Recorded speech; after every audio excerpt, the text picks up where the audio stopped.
Welcome to Patscast. I'm Brad Whitaker. The assumption, at least for the last couple of months, has been that the Washington Commanders will draft LSU Heisman winning trophy quarterback Jayden Daniels at second overall. But a recent story coming out from ESPN's Adam Schefter is putting doubt to the Commanders snagging Jayden Daniels at number 2, and perhaps he ends up falling to the Patriots at number 3. So, to just provide some context about what happened here, Jayden Daniels has assumed he's been a Commander for a little while now. We've all kind of assumed. All the mock draft boards seem to have Daniels going number 2. He went out for his top 30 visit to Washington thinking that, all right, it was just going to be for him. He's going to do all the things these quarterbacks do on top 30 visits, interviews, physicals, going up on the whiteboard, learning about the organization, making sure there's a mutual interest there, and then ultimately the Commanders would settle for Jayden Daniels on draft night coming this Thursday. Well, that's not what ended up happening. What happened was the Commanders decided to host not just Jayden Daniels, but also Drake May, J.J. McCarthy, and Michael Penix all at the same time. And it wasn't even a thing where they were like in separate meetings or maybe they all got together once and then had individual talks and all that. No, they went to Topgolf.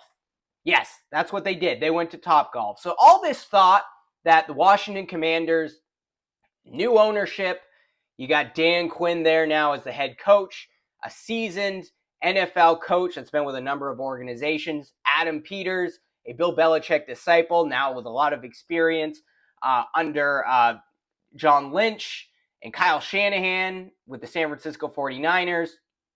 Everything's going to be functional now in Washington. Well, they decide to take the 4 prospects, quarterback prospects that they're going to decide on to Topgolf. And I guess the decision there was to see how they communicate, how they have fun. I don't know. It doesn't make a lot of sense to me because all 4 of those guys are never going to be in the same room at the same time for a very long time, right? They're all going to go to separate teams. It doesn't make a lot of sense, but it was a camaraderie type experience. And apparently the Jayden Daniels camp is not very happy about that. Now, we've also heard rumors over the last few weeks that Daniels didn't really want to go to Washington in the first place. He really, he said some nice things about the Patriots, but understanding the decades of dysfunction that organization has had, they've had a name change. Dan Snyder owned the team. There was all sorts of issues. He didn't really invest in the team the way people wanted to. Not great stadium. I don't know about their practice facilities. There's a lot of issues there in Washington.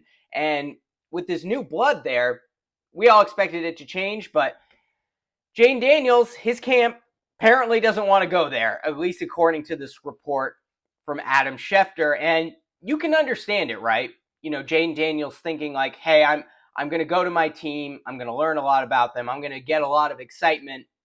And instead, he's just treated like a lab rat with the rest of the quarterbacks, going to Topgolf, having some beers. Like it is an unusual situation. The Patriots would never do that. Certainly Belichick would never do that.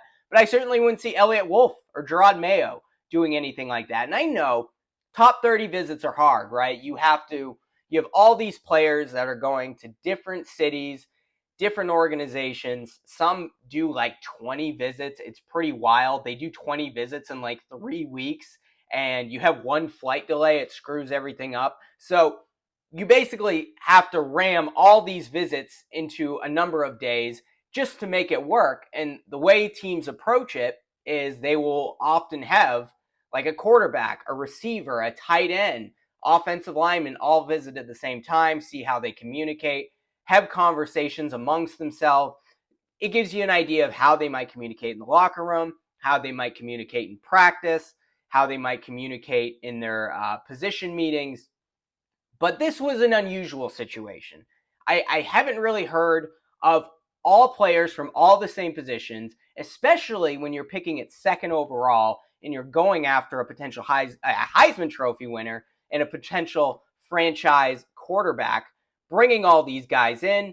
I can understand why Jayden Daniels is upset. Now, Unfortunately, the way this works, his thoughts on the matter don't matter. The Washington Commanders could still draft him. He doesn't have a ton of leverage there. And with 6 days until the draft, he's not going to pull an Eli Manning and say, no, I'm not going to the Chargers. You have to trade the pick. It's not going to happen. There's going to be a mutiny here. If that happens, you have to trade the pick. I'd rather go to a more functional organization like the New York Giants. I mean, there's 6 days. Maybe there's time, but I just, there's not a lot of leverage these players have. But overall, the Jayden Daniels camp, not very happy about it. And look, I've said I'd be happy with any of these 3 quarterbacks if the Patriots select them at 3rd overall. Made a case for Drake May on yesterday's podcast. Made a case for J.J. McCarthy earlier in the week. Haven't made a case for Jayden Daniels because I just kind of assumed he was going 2nd overall. Now, obviously, there are some issues. There are red flags with all these quarterbacks. So Jayden Daniels has the height, does not have the frame, a bit skinny. Weighed in at 210, but that was a very generous 210. Did not do the 40-yard dash at his pro day. Probably put on a bunch of weight beforehand, drank a bunch of water, had to pee, weighed in, then went to the bathroom and probably dropped to 200 pounds after that. And then when you get into the dog days of winter, if you will, in the NFL season, you get to December in New England. Is he going to be a 180-pound quarterback? We just don't know. Is he going to be as fast as he is if he does put on weight? I mean, we're talking about this with Tyquan Thornton right now. Looks like a different player, but speed is really his only real trait. Is he going to be a good receiver with the weight? The same question exists for Jayden Daniels if he does fill out that frame a little bit more. That being said, Jayden Daniels would bring more excitement to New England than any of these quarterbacks by far. I mean, the Patriots have never really had a quarterback like that before. They had Cam Newton, but he couldn't throw the ball pretty much at all, and certainly couldn't throw the ball like Jayden Daniels can. An incredible burst of speed, beating safeties down the field, no problem, outrunning cornerbacks. He's the type of guy that is going to fill the highlight reels and sell jerseys more than any of these guys out there. It would cause a lot of excitement. And the cool thing about Jayden Daniels, look, he's been a 5-year college quarterback. Started at Arizona State. There was a little bit of dysfunction there, as there often has been at ASU. A lot of rotation of coaches coming in and out. Eventually transferred to LSU and ultimately won the Heisman. He's improved by leaps and bounds each of those 5 seasons. But even if you look back 4 or 5 seasons ago when he was at ASU, like, he went toe-to-toe with Justin Herbert against a much better Oregon team. And people kind of really put him on the map when he was at ASU. And we've seen the improvements that he's made since. And he's always been a guy that's relied on his mobility. But if you look at his past season at LSU, he wasn't as dependent on it as he was in years past. It kind of follows the trajectory of Lamar Jackson's career since he's been in Baltimore. Was a highly mobile quarterback at Louisville, highly mobile when he took over the starting job for the Ravens. But he's also become a very good stand in the pocket, go through the progression, make 3 or 4 reads, throw the football downfield, strong arm. Lamar Jackson's become a very accurate quarterback as well, and we all know what he can do with his legs. Jayden Daniels, at least coming out of college, the arm stuff, standing in the pocket, delivering those throws, is far less of an issue than it was for Lamar Jackson when he entered the NFL, and he's won 2 MVP awards since. So that learning curve isn't really going to be there for Jayden Daniels like it was for Lamar Jackson. If you're just asking him to step back, make throws in the pocket, go through the progression like Tom Brady, he can do it. Like, he can do it. He throws one of the better deep balls in this draft. Doesn't have the arm strength of Drake May. Probably doesn't have the arm strength of Caleb Williams. I wouldn't even say he has the velocity of J.J. McCarthy, but he throws a beautiful deep ball. And unlike J.J. McCarthy, he can throw it with touch. He can throw it with speed. I think there are some issues there with, delivering the ball to the middle of the field. Certainly there are issues with him actually going through the progression. If you watch his highlight reels, there aren't a lot of 2nd and 3rd reads before he decides to run. He does when he decides to run, when he gets outside of the pocket, doesn't always keep his eyes downfield, puts his head down, It's either I'm throwing, I'm running. There's never a decision point made there when he's outside of the pocket. That being said, he hasn't really had to make those decisions because he is such an incredible athlete, a real track star, gonna be a dynamic quarterback if he goes to the Patriots that we've never seen before. And like I said, he's gonna sell more jerseys. He's gonna make more money for Robert Kraft than I think any of these quarterbacks will, at least in year one. I think he'll be highly successful. The issue with him there is, can he stay on the field? Now, he did stay on the field throughout his college career for the most part, but he's not a guy that slides. I don't think I've ever seen him slide once. So he needs to learn to protect himself. He needs to learn that maybe those extra 2 or 3 yards when you're already 30 yards downfield are not that important. And he takes some dangerous hits where I'm like, how did he not break his neck doing that? That's something he's going to have to figure out in the NFL. But look, if you're asking him to stand in the pocket and make throws, that's not an issue like it is for a lot of these mobile quarterbacks that have entered the NFL and have had trouble succeeding. It took Lamar Jackson a long time to learn to do that. Maybe not a long time, but a couple seasons. Jayden Daniels, not going to take him much time at all. Just has to learn to go through the progression a little bit better. Has to learn to protect himself, put a little bit of weight, a little bit of muscle on, and he'll be just fine in the NFL. And the Patriots take him at 3rd overall would be very exciting, and I certainly would not be disappointed with that. Now, one of the more exciting stories that's come out over the last 24 hours or so, we all know the New England Patriots need that big-bodied ex-boundary wide receiver who can turn 50-50 balls into 80-20 balls, 90-10 balls, a guy with the speed to go over the top against the defenses, a guy that's also going to make life a lot easier for the many solid slot receivers that they have on the roster. And yeah, look, you're probably fine with Kendrick Bourne on the outside, but you really do need that big-bodied guy, which they've attempted to acquire for years, but they really haven't had a successful one since Randy Moss was with the organization. Well, A.J. Brown fits that profile better than just about anyone else. And we all know his size. We all know what he's done with the Philadelphia Eagles, what he did previously with the Tennessee Titans. And he has some interest in the New England Patriots.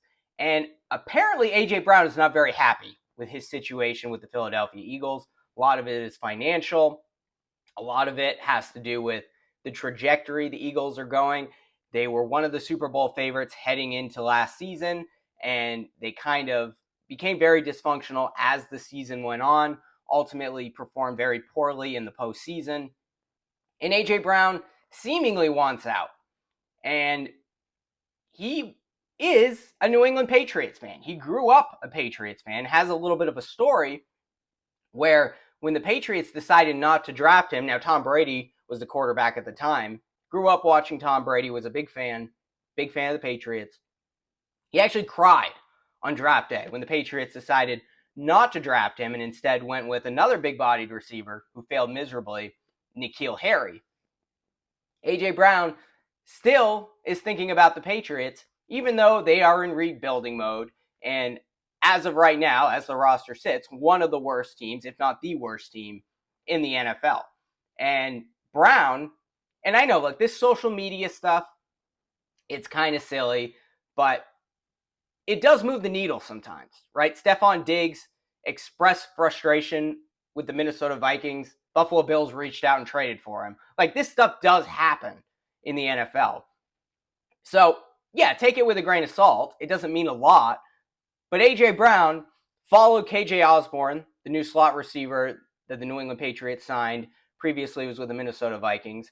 Followed Jacoby Brissett, as of right now, the presumed starting quarterback for the Patriots. And changed his profile picture to Tom Brady on his X account or on his Instagram account. It was one of them. Might have been both.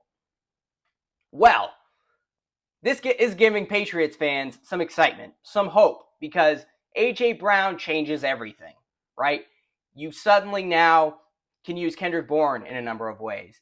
You can use K.J. Osborne, Demario Douglas, both in the slot. You still have Juju on the roster. Not sure he would still be on the roster if A.J. Brown came, but they got weapons. They're pretty good at tight end, have a good running game with Ramondre Stevenson. Now they have Antonio Gibson, a real third down back. I'm sure they'll add another running back either through the draft or bringing Zeke back or somebody to add depth there. That's pretty solid. Offensive line still rebuilding, but Patriots have some pieces. They are just missing that X number one guy, which A.J. Brown certainly fulfills that role. And the New England Patriots have reportedly reached out to the Philadelphia Eagles about acquiring A.J. Brown.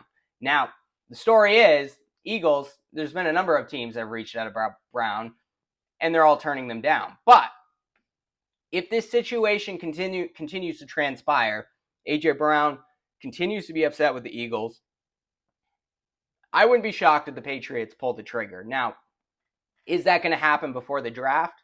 I'm not sure. What would A.J. Brown require in terms of draft compensation? Well, he was acquired by the Eagles from the Tennessee Titans for a first-round draft pick. That's expensive, right? You're not going to trade the third overall pick for A.J. Brown. You're going to probably use that on a quarterback.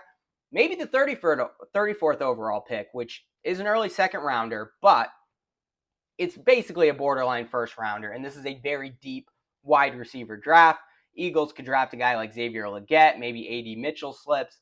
There's a lot of X-type receivers that they could potentially acquire if they were indeed to trade A.J. Brown, but it's going to require tremendous compensation. Now, Patriots perhaps could look to the future a little bit and trade some future draft picks. A future first, perhaps. That's a lot, especially since we don't expect the Patriots to be a Super Bowl contender this year. They're probably going to have a very good draft pick heading into the 2025 NFL draft. So it would take a real package to make that happen. Now, Greg Bedard recently said he thinks and he knows a lot of people within the Patriots organization, he thinks this offseason there is a high probability that they will trade for a number one type receiver, whether that is an A.J. Brown, whether it is T. Higgins, who's essentially been on the trading block for the Cincinnati Bengals, was franchise tag. T. Higgins did recently say that he expects to be at Cincinnati, but we'll see how that ultimately transpires. Brandon Ayuk, San Francisco 49ers. There's a lot of these potential options. CeeDee Lamb in Dallas, if they don't want to pay him down the road. This is an option for the Patriots, potentially. And if they're willing to sweeten that deal a little bit, maybe you throw Matthew Judon in there. I don't want to see Judon go, but we know the Patriots defense is just fine without him out there. We saw that this past season. If you're willing to throw Judon in there and give a future second rounder, maybe that's enough to get a guy like A.J. Brown. I'm not sure. We'll see. But this would be very exciting, right? You now suddenly, for the quarterback coming in, he goes from having one of the worst receiving corps in the league to one of the best, because A.J. Brown, like I said, makes everybody so much better. And now these B+ receivers, Bourne, Douglas, Osborne, Austin Hooper, Hunter Henry, these guys are going to be able to get open a lot easier because defenses are going to have to prepare every week to face A.J. Brown. It would move the needle, and suddenly the Patriots, I think at the very least, they're a playoff contender with a guy like Brown. Now, you got to figure out the quarterback position, obviously. You got to make the offensive line a little bit better. But look, if it takes giving up a guy like Matthew Judon and a second-round pick, whether that's this year or a future pick after the draft, I'm okay with that, because this is a guy who will change the culture in New England instantly and turn them into an explosive offense and put them back in the conversation, at least in the AFC East. And I would be very excited to see him. I'm sure most Patriots fans would. This is giving us a lot of hope, right? Now, we've all heard these conversations about Brown, about Higgins, about Ayuk. Now we're hearing about CeeDee Lamb. I don't know, but this is something I would expect the Patriots. I'm not saying they're going to do it in the next week before the draft, but teams are able to get these types of players via trade with a lot less compensation the closer you get to the season. Patriots got Randy Moss closer to the season. It could happen, or I think they got him around the draft. I think it was on draft day. But these types of moves do happen, and the Patriots would probably have to spend a little bit less to get a guy like A.J. Brown. And because A.J. Brown is a Patriots fan, I would expect them to be able to assign him to a lengthy extension and be willing to pay top dollar for that, considering they were willing to spend $22+ million for a guy like Calvin Ridley, who was not worth it, in my opinion. They were ultimately outbid by the Tennessee Titans. A lot of these guys don't want to come to New England. A.J. Brown does. So I would throw hell and earth at the Philadelphia Eagles in order to get this guy. Maybe it's a future round pick. Maybe not this next draft, 2025, but maybe 2026.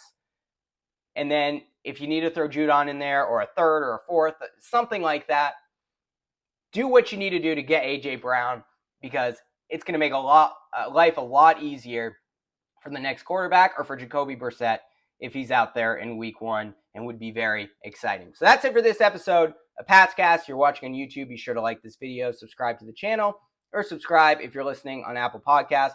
Going to be a lot of content over the next week as we get closer to the draft, and certainly the day of the draft. We're going to have coverage after the first round. We're going to have coverage after the second and third round. We'll probably have coverage after the third overall pick, so the draft will still be going. We'll see if the Patriots trade back into the first round. There's a lot of cool things that'll happen. We'll be here to cover it. Jayden Daniels, a QB with speed, a future star, fulfilling the need. New England Patriots, watch him ignite, taking the field with all his might. His arm is golden, unstoppable force, throw the ball